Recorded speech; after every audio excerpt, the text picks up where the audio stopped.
Oh, Doamne, ok. So, fenomene paranormale mai presus de cuvinte. Ok, hai să vedem. Sper să fie măcar majoritatea cât de cât interesante, să nu fie chiar așa ușor de Există locuri în care realitatea se destramă. și eu te pup pasional pe gură în timp ce dorm noaptea la ora 3 dimineața. Entități de dincolo. Cine a zis asta? Că eu nu. Ok, let's go. Astăzi, Let's watch. Lock in chat. Lock in. momente în care paranormalul a devenit aproape normal. Sunt simple iluzii sau dovezi ale unor prezențe care ne urmăresc? Oh! Heather, o doamnă din Philadelphia, a văzut o fantomă Philadelphia, într-o seară, America, când se afla USA, pe veranda sorry. casei sale, savurând o înghețată alături de copiii și soțul Mamă, ce mi-a ei. făcut până să spui înghețată acum? Dacă momentul nu ar fi fost surprins de sistemul de alarmă, n-ar fi crezut-o nimeni. Ce se întâmplă, bro? Stai că ninge la mine în casă.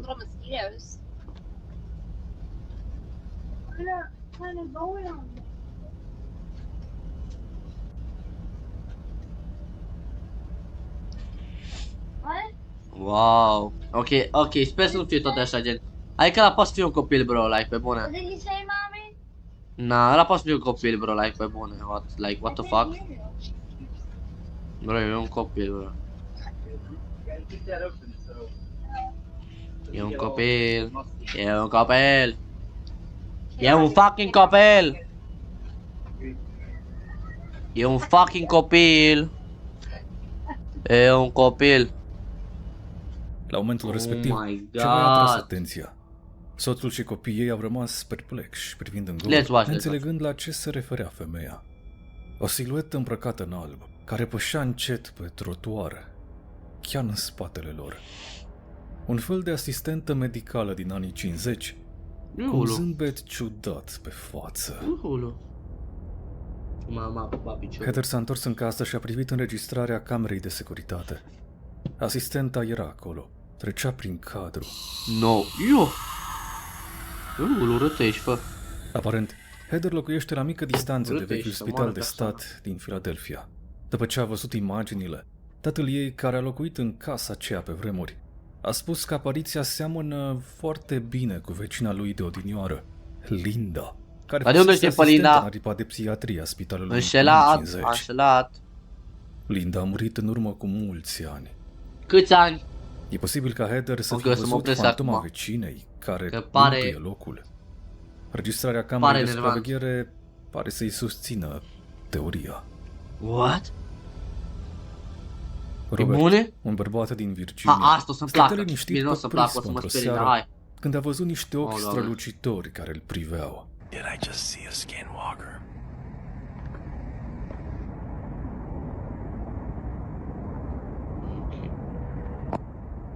Alright, no lie. I'm on my back porch. I heard something stomping in the woods. Something huge. Na! Unde este omul meu, frate? Ești nebun? În nord? Doamne Iisus, unde-i, bro, omul?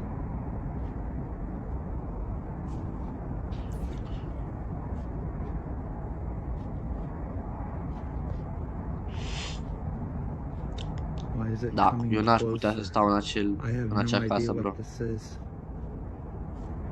În mijlocul fucking pădurii, bro? What? I'm not gonna lie. I'm a little freaking spooked right now. Logic. E nor, băiatul, bă. Hai că vă mult fum. I'm not afraid of you. Ulu. Hai că nu dacă e. Ulu, hai că nu dacă e. Hai că nu ți-e frică dacă e, că ai făcut în pantaloni.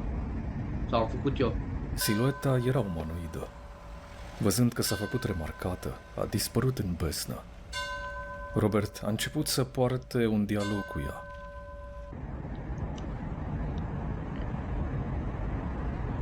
Hai să dai și mie o țigară, cățășcoele. Ar fi prea tare să aud așa ceva. Dar o fantomă.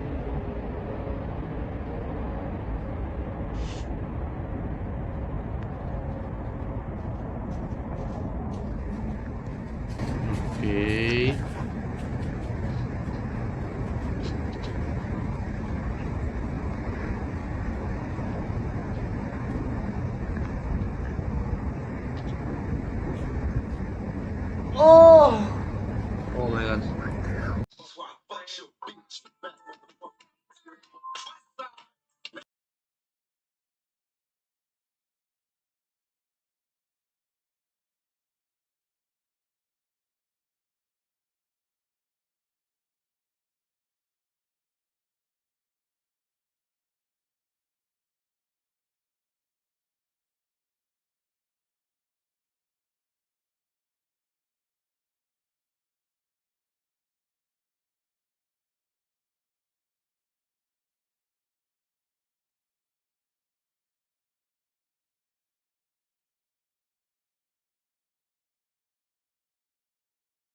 Ok, continuăm bărbații mei frumoși și musculoși.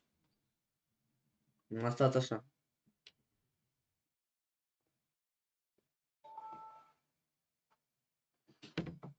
Bun, gata, continuăm, gata, nu plecăm. Let's go. Ok. Oh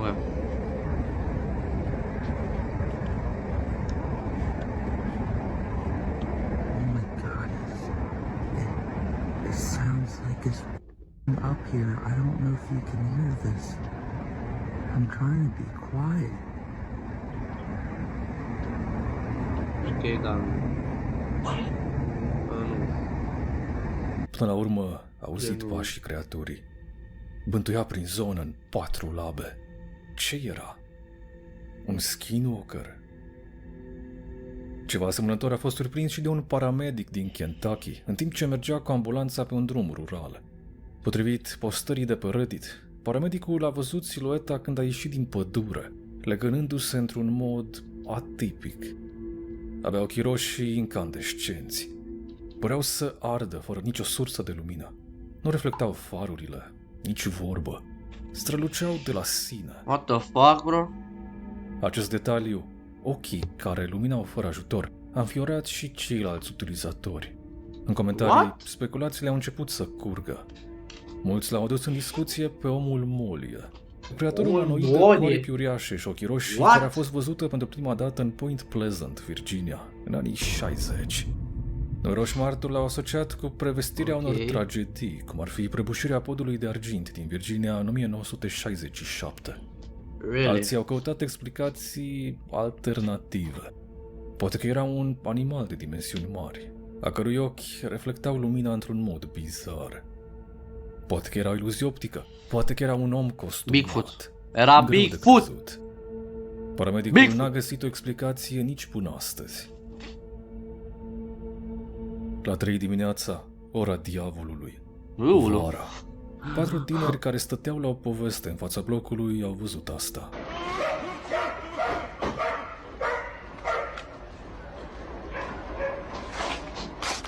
Mor! Băi, să ți pută gură de rău. Oh, cât dau pula! Mamă, să moară familia dacă nu-i dau pumn. Voi, sperați-vă și voi, coaie. Coaie, du-te morți. Bă, ce m-a speriat, frate. Ulu. Du-te pula mea! Bagă-mi-a! Oi, futu-ți morți. Coaie, am crezut că e om. Bă, frate. Nu, uite-te. Uite-te și o moară familia. Să fi fost celebra La Llorona. Tot la 3 dimineața, un bărbat a auzit... Te rog, un fel nu mai de da jumpscare, pehăit măcar, te rog eu prin casă. frumos.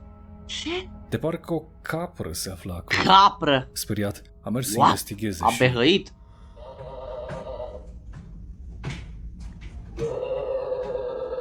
Du-te în pula mea. Nu mai filma, du-te, fugi. Nu te du! Nu te du! Fugi. Nu, fugi. Fucking fugi, de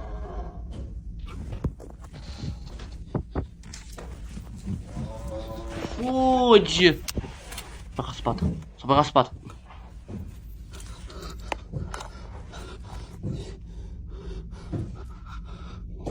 Taci!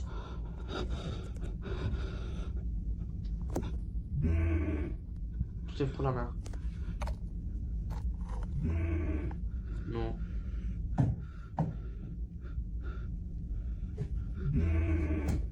Du-te morți, mătii!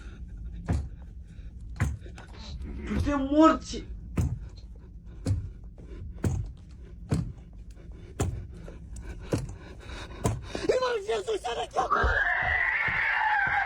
Ce mort!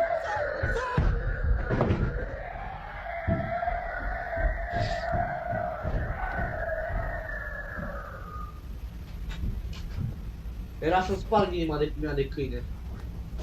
Wait. Că n-am chat-ul, nu mere chat-ul! În morții tăi de chat de căcat. Așa. Nu te du înapoi! Oh my fucking god! Oh my fucking god, cât de idiot e omul! Oh my god, du-te înapoi! Nu deschide ușa, e cuio. Oleu! Omul s-a Ce ascuns fa- sub pat. Văzând că arătarea se apropia, a folosit credința pentru a îndepărta. Leolo. Și a funcționat. Cel puțin pentru moment. În timp ce așteptau ca tatăl What lor să the vină fuck? după el, Nu, niște te rog, fete eu au cum- auzit un mimic. Aoleu. Imita haide. vocea bărbatului. Wait, what? Mimicul nu are trup. Imită persoanele cunoscute pentru a induce teama. Se hrănește cu asta. Curioase, fetele au început să filmeze. Știau că nu avea cum să fie tatăl lor. L-au sunat înainte. Se afla încă pe drum. S-au gândit totuși că omul le făcea o farsă. Found footage. Our last minute. Oh, I'm sorry.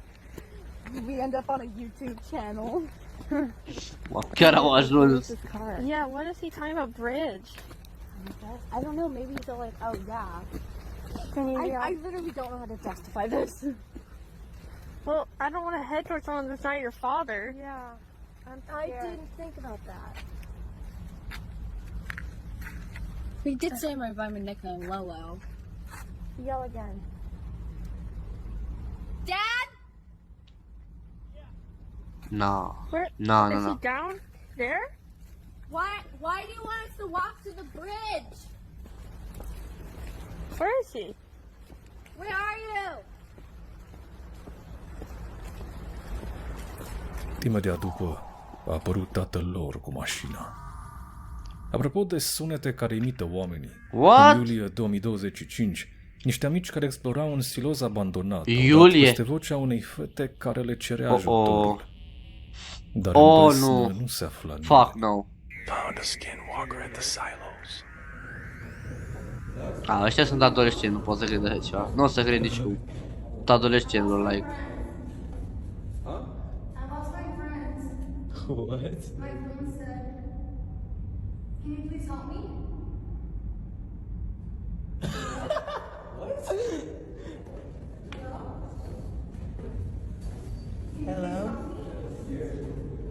Yo, hold on. Chill.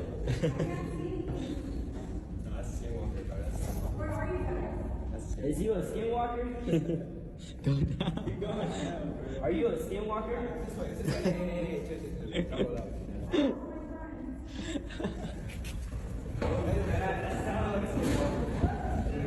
Dacă cineva avea într-adevăr nevoie de ajutor.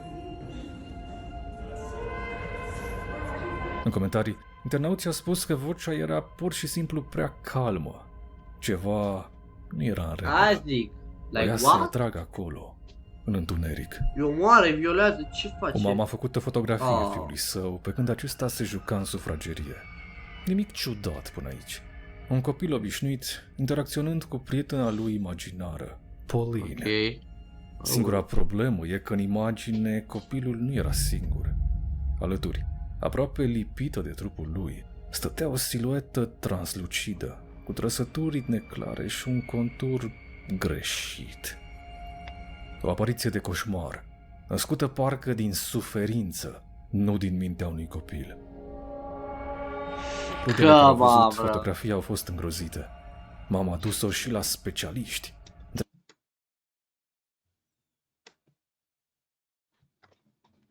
Întrebându-se dacă nu cumva era vorba de dublă expunere. Come on.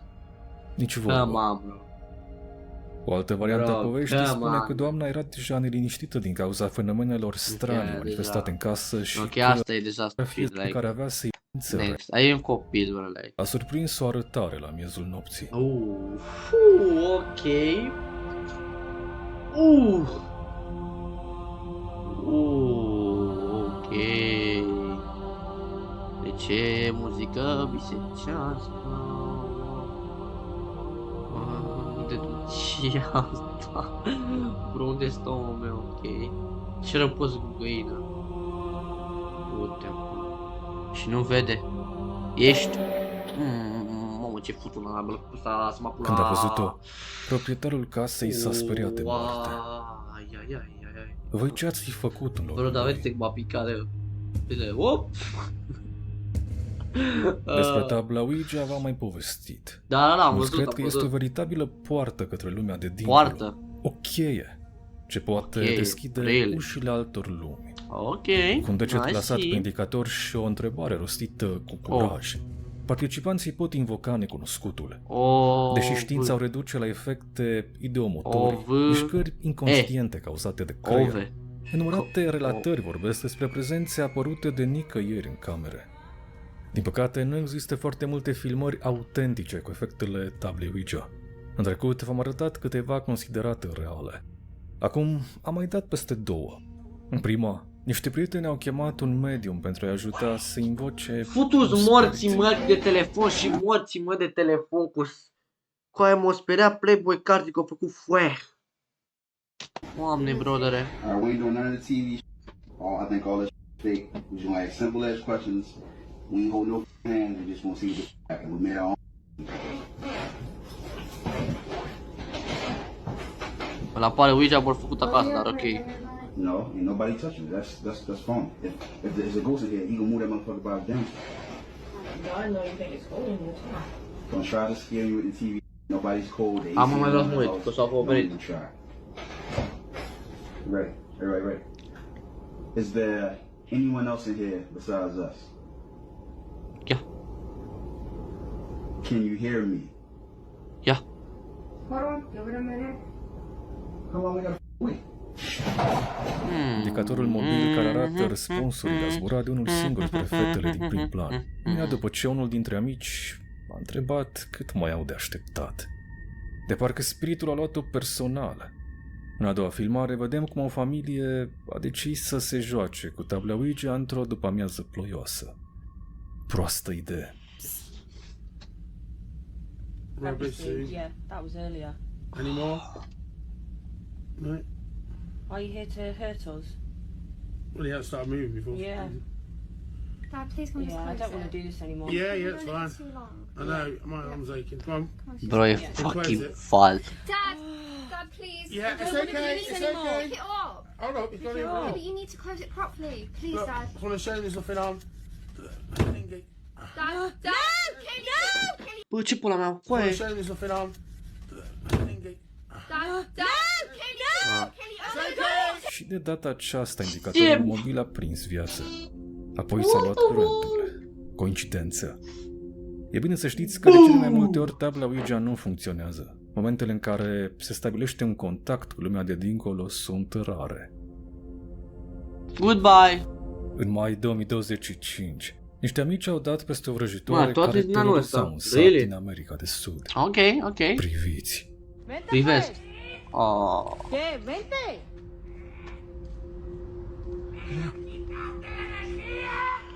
Ha? Cine? Energie.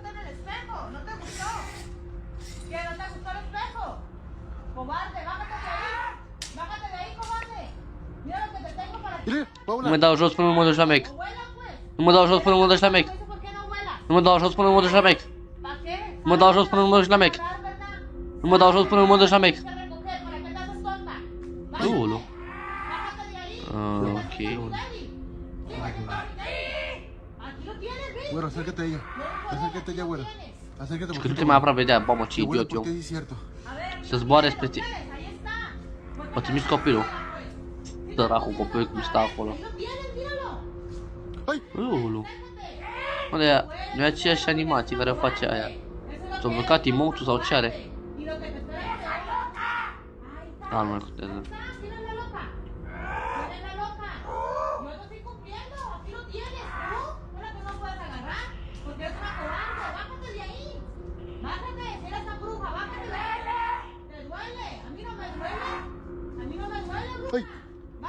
Ai! Quiere volar, amigos, quiere volar. Ok, bro, ok. Da. Ok, la astea false chiar nu chef, gen. Adică aia face aceeași animație de 2 ore. Ce, au plecat? Se lup- Da, nu. Asta chiar e... Ajuns în vechea prostească, curte, l-a cuprins o senzație neliniștitoare. Ia! Parcă cineva sau ceva îl urmărea. What? Regretul față de părinți. Sau dezamăgirea. Fiecare cu ce are. No trespassing. Uite ce? Ok, bro. Ce-mi place cea liniște din pădure. În videourile astea le iubesc alea. Sperietoare cu buci, cu nuci. A, nu, e doar un pantalon. Ok, dar gen, în momentan nu e nimic înfricoșător. Maxim dacă îmi sare Bigfoot în față și dacă mă sperii și-mi dă ăsta mare jumpscare, iarăși să-mi bag ceva dacă mă mai joc vreodată. Mă uit la un clip.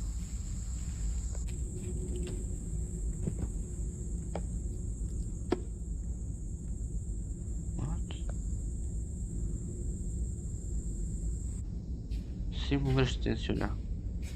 La inimă sau la clipa aia nu mai știu. Mamă, cum e acolo. De ce așa întuneric, două? În jur, a dat peste niște uniforme lăsate A fost nimic? în urmă. Mai apoi a intrat. Clădirea îmbrăcată în grafiti emana o tăcere apăsătoare.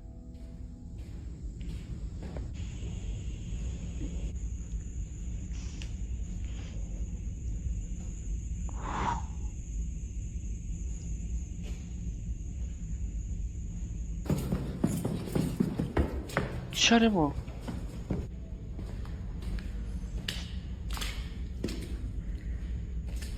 Pe podea a văzut mai multe afișe cu persoane dispărute.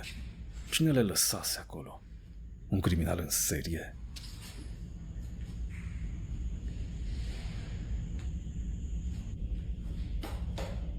Oh, ce Pe aproape drăguț! se aflau și niște desene făcute de copii.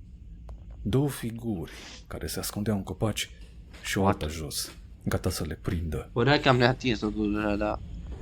Nu știu ce artist de 24 de ani a făcut aia, dar cu noi oricum. O siluetă înaltă și amenințătoare. Curând Zâmbește cum e amenințătoare. Ce?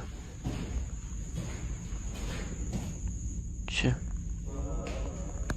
Ce s-a întâmplat? Ce s-a întâmplat? What?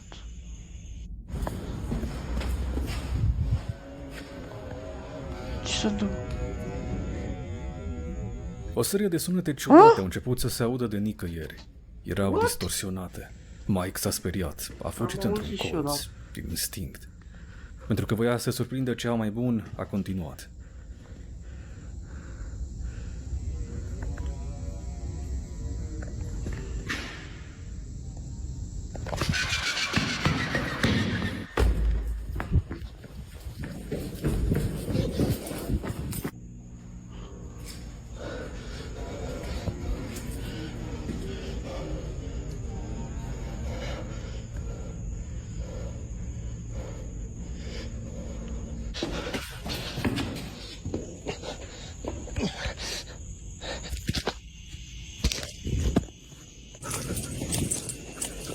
După colț se aflau două umbre înalte, întunecate, care stăteau față în față. What the fuck? Vocile ciudate, distorsionate, păreau să vină de la ele. Comunicau într-un limbaj imposibil. Mike a făcut imediat legătura cu silueta din desenul copiilor. Îngrozit, a fugit afară, fără să se mai uite înapoi. El spune că încă mai aude vocile acelea. Noaptea. Ce? What? La sfârșitul lunii februarie 2025, Iar Michael, 2025, un utilizator de pe TikTok, really? a distribuit înregistrarea înfiorătoare pe care a Dacă surprins doar în ochii timpul ceva explorării unei clădiri de la abandonate nu. din Băi, e Nashville, aceeași. Statele Unite. Cu Pare pași aceeași, precauți, ok. utilizatorul a înaintat pe coridor. Wait, what?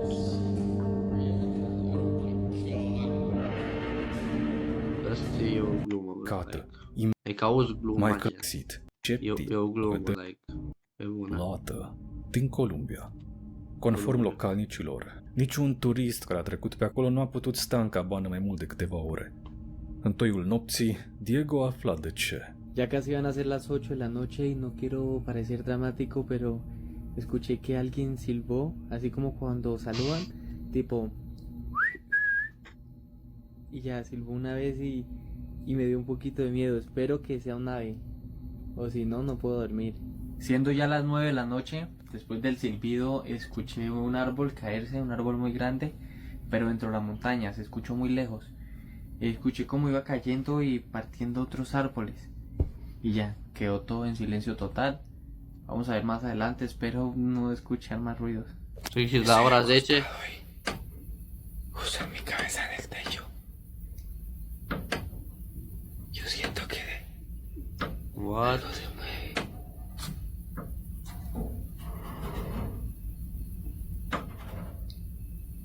Y escucho.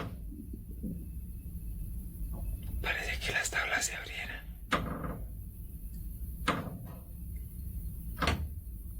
What the fuck? Hay movimiento. Și omul e așa de calm. What? M-aș pișa pe mine, bro, de frică, gen. A, serios? Și mie. Eu nici măcar nu sunt gândit. Ok, dar se întâmplă gen că n-am chef să stau să mă uit la ăștia cum mă vorbesc. Așa cred. Ok, și nu arată right sau... Arată ceva... Dar acolo nu... Deci nu. Supramoană. Entitate. În mod ciudat, imediat cum a zărit camera de supraveghere, s-a dat înapoi, speriată. De parcă a simțit că era filmată. Mulți au spus inițial că era un hoț care testa terenul, dar o privire mai atentă dezvăluie chipul grotesc al să creadă că nu era celui care a fost Du-te. La momentul filmării se afla numai el în ea. Guys, we arrived in the hotel of Lucknow. The hotel of Lucknow. What? Wait. Deci noi de unde știm gen că... De unde du lapul? Stai puțin. What? What the fuck? Unde du lapul ăla, două? Sau e Cine este ușă? femeia din reflexie? What? Ok. O femeie stătea în sufragerie alături de fiul ei, când a văzut o umbră sinistră prin casă. A chemat poliția și a Gen nu vreau. lui țară, prea agresive și joase. Get it! Get it, boy! Get. It's coyote. It's done now. Mike, get over here. They don't sound like no goddamn coyote. The hell did she get? She's getting something. Get it, girl. Watch it. Watch it, girl. Get it. Ooh. Damn. Dude, that's up sound. Come on, Miley. Come on. Come. No way, dude. Miley, come on. Let's go. What the was that, girl? It get you? Da, s-a produs. Cuvinte. Mata asta.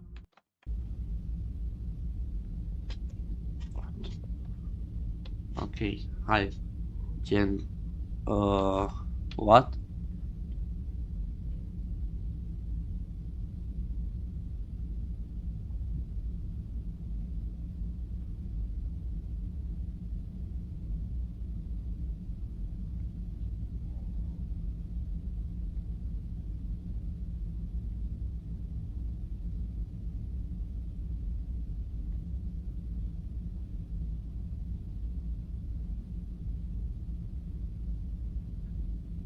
Deschide ușa singură.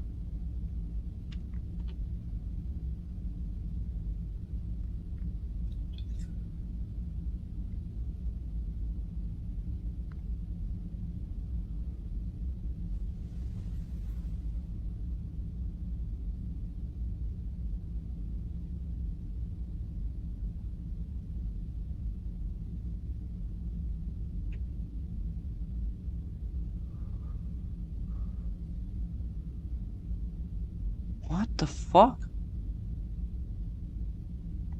Nu mă nimic, ce ai? E același cad în continuu.